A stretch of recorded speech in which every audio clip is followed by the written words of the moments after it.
Hati-hati beli emas online melalui Facebook. Mbak TKW Indonesia di Taiwan ini tertipu emas palsu. Saat dijual ke toko emas, yang punya toko geleng-geleng kepala karena nama tokonya dipalsukan oleh pekerja migran untuk jualan emas dengan harga lebih murah 20%.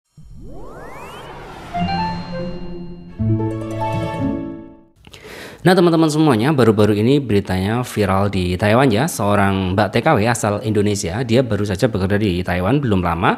Dia hobi mengoleksi atau membeli emas melalui Facebook ya, halaman Facebook, di mana di halaman Facebook tersebut mengaku adalah dia penjual emas dengan menggunakan nama toko orang lain yang toko itu tidak ada online-nya, dan dia menjual emas kepada para pekerja migran baik Indonesia maupun Thailand dengan harga 20% di bawah harga rata-rata. Nah, banyaknya pelanggan yang membeli ke dia itu, kemudian salah satu pelanggannya yaitu Mbak TKW asal Indonesia jauh-jauh dari Ciayi ke toko emas tersebut untuk menjual emas tersebut, dan ketika sampai di toko tersebut, ia menyodorkan emasnya kepada pemilik toko, dan si pemilik toko tersebut sontak kaget ya, ini emas palsu kata si pemilik toko itu. Dan saat ditanya, kamu beli di mana gitu, saat itu Mbak TKW asal Indonesia itu bilang kalau dia beli di Facebook dan nama tokonya sama dengan nama toko yang ia datangi. Dan oleh karena itu kemudian dicek sama pemilik toko, benar ternyata ada nama toko sama, nama toko dengan yang pemilik itu yang didatangi Mbak itu.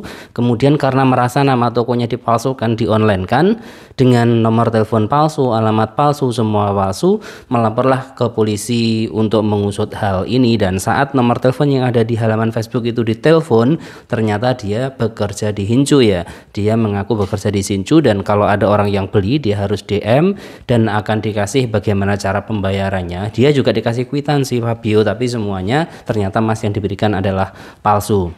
Nah, korbannya sendiri sebenarnya sudah banyak banget ya, di antara kalangan Mbak PMI Indonesia, Thailand, juga orang Taiwan sendiri sudah ada yang tertipu dengan toko ini ya, karena memang toko offline-nya itu gede gitu loh. Toko offline-nya gede tapi dia tidak mempunyai online, dan dimanfaatkanlah oleh Mbak ini untuk berjualan online, sehingga salah satu dari TKW Indonesia juga tertipu. Mungkin ada yang lain tertipu, tapi mereka cobalah, emas kalian yang dibeli di online itu silahkan dicek ya. Nanti kalau ada tokonya atau apanya silahkan dicek, nanti ketahui kalau palsu kan sayang juga, kalian harus rugi kan.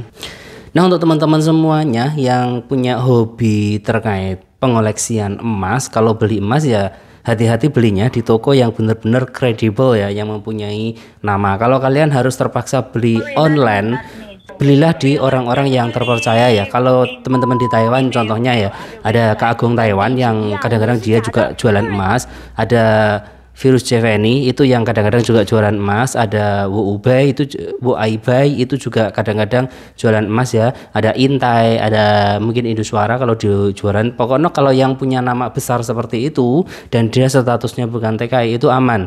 Jadi kalau kalian beli emas di mereka nggak mungkin ngasih emas palsu ya, nggak mungkin sekali. Jadi teman-teman semuanya kalau beli emas itu mending ke orang-orang yang sudah mempunyai nama seperti ini, jangan ke toko-toko Facebook yang punya saja dia TKI alamatnya nggak jelas gitu ya, jangan. Karena ya seperti ini, kejadian seperti ini nanti akan banyak sekali kejadiannya, dan kasihan kan kalau uangnya dibuang-buang seperti itu. Jadi untuk teman-teman semuanya, ketika ingin membeli barang sesuatu yang berharga, ingat, belilah ke orang-orang, kalau terpaksa beli online, belilah ke orang-orang yang sudah mempunyai nama, bukan ke sesama TKI ya, karena ke sesama TKI atau ke sesama pekerja migran, kejadian seperti ini bisa terjadi lagi ya, dan nanti kita sendiri yang rugi.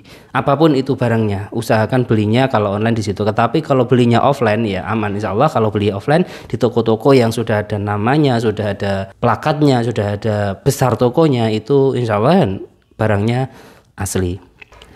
Nah, jangan beri kesempatan orang lain untuk menipu diri kita. Jangan beri kesempatan orang lain untuk menghabiskan uang kita. Tetap waspada, tetap semangat, tetap hati-hati. Belanja apapun, investasi tidak salah, tapi kalau investasinya seperti ini, kita yang rugi. Emasnya sudah harganya di luar wajar, dijual karena palsu juga nggak laku, mbaknya akhirnya rugi. Nah, kasus ini sudah dilaporkan ke polisi. Pemilik toko tidak terima dengan apa yang dilakukan oleh pekerja migran tersebut, memakai nama tokonya, alamat tokonya untuk menjual emas-emas palsu. Karena banyak sekali orang-orang yang datang ke toko tersebut untuk menjual emasnya dan ternyata tidak laku karena palsu. Semoga bermanfaat informasi ini dan tetap semangat, tetap jayo. Assalamualaikum warahmatullahi wabarakatuh.